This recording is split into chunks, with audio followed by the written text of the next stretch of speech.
पिछली वीडियो में हमने विशेषण के बारे में पढ़ा था। इस वीडियो में हम लोग धातु और क्रिया के बारे में पढ़ेंगे। चलिए देखते हैं धातु और क्रिया होता क्या है।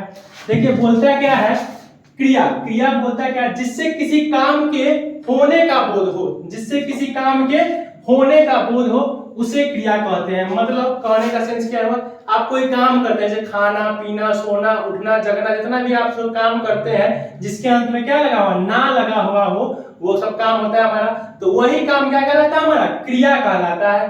समझ में आ गया होगा आपको। जैसे जिससे किसी काम के होने का बोध हो वो हमारा क्रिया कहलाता है। क्लियर हो गया। अब देखिए धातु क्या होता है, इसको समझ लेते हैं। बोलता है क्या, क्रिया के मूल रूप को धातु कहते हैं। क्रिया के मूल रूप को धातु कहते हैं, अर्थात जिन मूल अक्षरों से क्रिया बनती है उन्हें धातु कहते हैं। कहने का सेंस यहाँ देखिए बोला क्या, जैसे यहाँ पर खाना हम आपको पढ़ाया क्रिया है, इसका मूल रूप क्या हुआ, खा। अंत में ना प्रत्यय जुड़ा हुआ है। यहाँ देखिए पीना में ना प्रत्यय जुड़ा हुआ है, सोना में ना प्रत्यय जुड़ा हुआ है। तो हमारा मूल रूप क्या है, खा पी सो, ये हमारा मूल रूप हुआ। इसी मूल रूप को क्या कहते हैं हम लोग, धातु कहते हैं। जैसे एग्जांपल देखा हुआ पढ़, यहाँ पढ़ है और ये पढ़ हमारा क्या है, मूल रूप है। अब इसमें अगर ना प्रत्यय जोड़ देंगे तो पढ़ना हो जाएगा। जैसे यहाँ देखिए जा हमारा मूल रूप है और इसमें ना जोड़ देंगे तो हमारा क्या हो जाएगा, जाना, यानी कोई काम हो रहा है तो वो हमारा क्या बन जाएगा, क्रिया। उसी तरह लिख में ना जोड़ देंगे तो लिखना हो जाएगा, आ में ना जोड़ देंगे तो क्या हो जाएगा, आना हो जाएगा। इसी तरह समझ में आ गया आपको। तो धातु क्या है, तो क्रिया के मूल रूप को धातु कहते हैं। नेक्स्ट देखिए बोलता है सामान्य क्रिया। सामान्य क्रिया बोलते हैं क्रिया के मूल रूप अर्थात धातु के साथ न जोड़ने पर सामान्य क्रिया बनती है, सामान्य क्रिया का रूप बनता है। जैसे देखिए हम आपको यहाँ बताए पढ़ना, जो भी इसमें ना किसी भी धातु में अगर ना जोड़ देते हैं तो वो क्या हो जाता है, सामान्य क्रिया बन जाती है। आपका इसका आप एक स्क्रीनशॉट ले लीजिएगा, उस पर हम लोग आगे समझेंगे। अब हम लोग जानेंगे सब निर्माण की दृष्टि से धातु कितने प्रकार हैं। चलिए देखते हैं। बोलता क्या है, सब निर्माण की दृष्टि से धातु कितने प्रकार, तो दो प्रकार होते हैं। दोनों के नाम क्या है उसको जानते हैं। तो पहले का नाम है मूल धातु।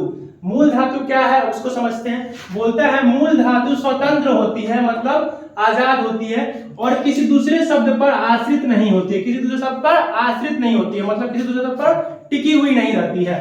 जैसे देखिएगा खा पी देख आदि, मतलब देखिए समझ में अगर नहीं है आपको ध्यान से देखिएगा, यहाँ पर खा लिखा हुआ पी लिखा हुआ, अगर इसमें हम दूसरा शब्द ना लगा देते हैं तो खाना हो जाता, कोई काम हो जाता, कोई क्रिया हो जाती। पी यानी इसमें लगा देते ना, पीना, कोई क्रिया बन जाती। क्रिया आपको पता है जिसके अंत में ना लग जाए वो तुम्हारी क्रिया बन जाती है। तो यहाँ पर ना लग जाता, यहाँ पर ना लग जाता तो यह क्या क्रिया बनती है। लेकिन हमको पढ़ना है मूल धातु। तो मूल धातु कहता है क्या, इसमें किसी दूसरे शब्द पर ये आश्रित नहीं होते, यानी इसमें कोई प्रत्यय नहीं जुड़ता है। जैसे खा पी देख, इसमें किसी भी प्रत्यय का जोड़ नहीं है। यहाँ पर अगर ना रहता तो हम जोड़ मानते, लेकिन ना नहीं दिया, ही प्रत्यय नहीं जुड़ा हुआ है। देखिए दूसरा बोलता है यौगिक धातु, ठीक इसका उल्टा। यौगिक धातु किसी प्रत्यय के प्रयोग से बनता है। यौगिक धातु किसी प्रत्यय के प्रयोग से बनता है। कहने का मतलब देखिए यहाँ पर लिखवाना, यानी लिख अलग है और वाना हमारा प्रत्यय जुड़ा हुआ है। यहाँ पर जग अलग है, यहाँ पर वाना लगा हुआ है। यहाँ पर देखिए उठ वाना, दोनों अलग अलग लगा हुआ है। मतलब पहले वाले में हमको प्रत्यय नहीं जुड़ा हुआ, दूसरे वाले में प्रत्यय जोड़ा हुआ है। यही हमारा क्या कहलाता है, यौगिक धातु कहलाता है। जिसमें प्रत्यय नहीं जुड़ा हुआ वो मूल धातु, जिसमें प्रत्यय जुड़ गया वो हमारा यौगिक धातु। क्लियर हो गया। इसका आप एक स्क्रीनशॉट ले लीजिएगा। अब हम लोग जानेंगे क्रिया के बारे में। क्रिया कितने प्रकार हैं उसके बारे में देखते हैं। बोलता है क्या है, मूल रूप से क्रिया कितने प्रकार के, तो दो प्रकार से। याद रखिए क्रिया मूल रूप से हम बता रहे हैं। मूल रूप से क्रिया कितने प्रकार के, तो दो प्रकार के। पहला क्या है, सकर्मक क्रिया। अब सकर्मक क्रिया कहते हैं किसको, इसलिए जानते हैं जिस क्रिया का फल कर्म पर पड़े उसे सकर्मक क्रिया कहते हैं। मतलब कहने का जिस क्रिया का फल कर्ता पर न पड़कर कर्म पर पड़ जाता है उसे सकर्मक क्रिया कहते हैं। जैसे देखिएगा यहाँ पे लिखा है हरि आम खाता है, हरि आम खाता है। अब इसमें क्रिया क्या है, तो खाता क्या है, हमारा क्रिया है, आपको तो पता होगा। अब आप क्रिया आपको पता है और ये हरि क्या हमारा काम कर रहा है, करता यही हो जाएगा, करता ये हो गया। तब बचा क्या, हमारा कर्म किस कौन होगा, तो ये हो गया हमारा कर्म। तब बोला क्या, जिस क्रिया का फल कर्म पर पड़े उसे सकर्मक क्रिया कहते हैं। जैसे देखिएगा यहाँ पर बताया हरि आम खाता है, तो आम खाता है क्रिया है, खाना क्रिया हो गया हमारा, खाता है तो क्या खाता है, तो आम खाता है। जैसे देखिएगा यहाँ पर क्या हरि कुछ कर रहा है ना, हरि का मतलब क्या है, हरि को यहाँ कोई लॉस हो रहा है कुछ नहीं, लेकिन आम क्या है, यहाँ आम खत्म हो रहा है, आम कर्म हो रहा है। देखिए अब इतना समझ में नहीं आएगा, फिर आप एक छोटा सा बात समझ आइएगा। आपको सकर्मक क्रिया में आप जब क्वेश्चन कीजिएगा तो आपको आंसर मिल जाएगा। जैसे देखिएगा आप पूछेगा हरि क्या खाता है, तो आम खाता है, जिससे आपको आंसर मिला, क्वेश्चन करने पर आपको आंसर मिल जाए कर्म, तो वो क्या है, हमारा सकर्मक क्रिया है। क्लियर हो गया। अब देखिएगा अकर्मक क्रिया क्या है, जिस क्रिया का फल कर्ता पर पड़े उसे अकर्मक क्रिया कहते हैं। देखिए यहाँ पर क्या था, क्रिया का फल किस पे, कर्म पे पड़ रहा था, यहाँ पर क्रिया का फल किस पे, कर्ता पे पड़ रहा है, यानी जो काम कर रहा है उस पे पड़ रहा है। देखिए बच्चा सोता है, बच्चा रोता है, बालक सोता है, इस तरह का सेंटेंस आपको देगा। जैसे यहाँ दिया बच्चा रोता है, तो बच्चा रो रहा है, तो रोना क्या है, क्रिया है, रो कौन रहा है, तो इसका प्रभाव किस पे पड़ेगा, तो कौन रो रहा है, बच्चा रो रहा है। जिस पर प्रभाव किस पे पड़ेगा, कर्ता पे पड़ जाए, अगर क्रिया का प्रभाव कर्ता पे पड़ जाए तो वो हो गया अकर्मक क्रिया, और जिस क्रिया का प्रभाव कर्म पे पड़ जाए वो हो गया सकर्मक क्रिया। क्लियर हो गया। देखिए यहाँ पर फिर से बालक सोता है, सोना हमारा क्रिया है, सोना क्या, कौन सो रहा था, बालक सो रहा है, यानी कर्ता पर प्रभाव पड़ रहा है, तो वो हमारा कौन सा क्रिया हो जाएगा, अकर्मक क्रिया। सीधा बात समझिए, सकर्मक क्रिया की मत समझिए, अगर क्रिया का फल अगर कर्म पे पड़ जाए, यानी कर्म पर पड़ जाए, तो जो काम हम कर रहे हैं उस पे पड़ जाए, तो वो क्या हो जाएगा, सकर्मक क्रिया। अकर्मक क्रिया क्या कहता है, जिस क्रिया का फल कर्ता पे पड़ जाए, यानी जो काम कर रहा है उस पे पड़ जाए, तो वो हमारा हो जाएगा अकर्मक क्रिया। इसका आप एक स्क्रीनशॉट ले लीजिएगा, उस पर हम आगे बढ़ेंगे। चलिए अब हम लोग जानते हैं सहायक क्रिया के बारे में और प्रेरणार्थक क्रिया के बारे में, इन दोनों का क्या महत्व है, अब इसको समझते हैं। देखिए बोलता क्या है, सहायक क्रिया, नाम से स्पष्ट, सहायक मतलब इसकी मदद करने के लिए आता है जो क्रिया।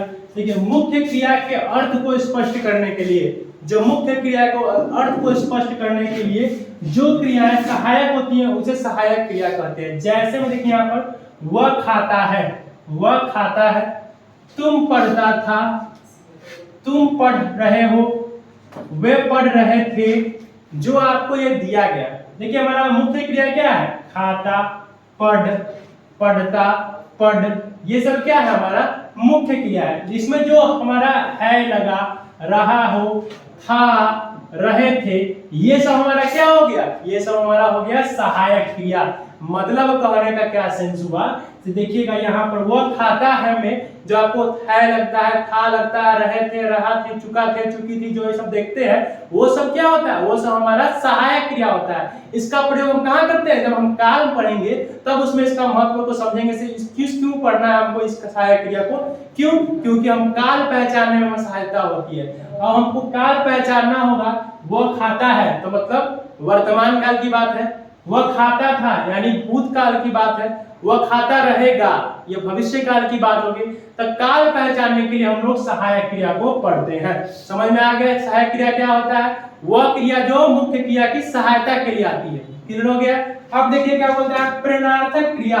प्रेरणार्थक मतलब प्रेरणा देना, मतलब किसी को मोटिवेट करना। देखिए यहाँ बोलता है जिन क्रियाओं से इस बात का बोध हो, जिस क्रियाओं से इस बात का बोध हो कि कर्ता स्वयं कार्य न करके, मतलब बोलने वाला स्वयं कार्य नहीं करता है, किसी दूसरे से कार्य कराने के लिए प्रेरित करता है, किसी दूसरे को कार्य करने के लिए प्रेरित करता है, मतलब उसको मोटिवेट करता है, तो वो क्या प्रेरणार्थक क्रिया कहलाता है। जैसे में देखिए यहाँ पर, जैसे में आपको बताते हैं, यहाँ देखिए जैसे में आपको लिख के बता रहे हैं, मैंने राम से लिखवाया, मैंने राम से लिखवाया, मतलब मैं खुद काम नहीं कर रहा, करता कौन है, मैं हूं, लेकिन मैं खुद काम ना कर किसी दूसरे से काम करवा रहा हूं, किसी दूसरे से काम करवा रहा हूं, किससे, तो राम से काम कर रहा हूं, राम से काम करवा रहा हूं। मतलब वो क्रिया जो स्वयं करता कार्य ना कर किसी दूसरे व्यक्ति से कार्य करता, किसी दूसरे व्यक्ति को मोटिवेट करता है कार्य करने के लिए, वो क्रिया कौन सी क्रिया कहलाती है, तो प्रेरणार्थक क्रिया कहलाती है। इस क्रिया का रूप दो प्रकार के होते हैं, जैसे करना, करना हमारा क्या है, क्रिया है। करना से दो क्रिया बनता है, एक होता है कराना और करवाना। फिर चलना, चलना से दो क्रिया बनेगी हमारी, कौन, चलाना और चलवाना। मतलब आपको जिससे समझना है, देखिए चलवाना मतलब किसी से आप चलवा रहे हैं कोई काम, किसी से आप करवा रहे हैं कोई काम। जब ऐसा कोई सेंटेंस आएगा जिसमें क्या करेगा, कर्ता स्वयं कार्य न कर किसी दूसरे व्यक्ति से कार्य करवा रहा है, तो वो कौन सा क्रिया, प्रेरणार्थक क्रिया, मतलब किसी को मोटिवेट कर रहा है कार्य करने के लिए। क्लियर हो गया। आज हम लोगों ने जाना क्रिया और धातु के बारे में, दोनों के बारे में समझ लिया इस वीडियो में।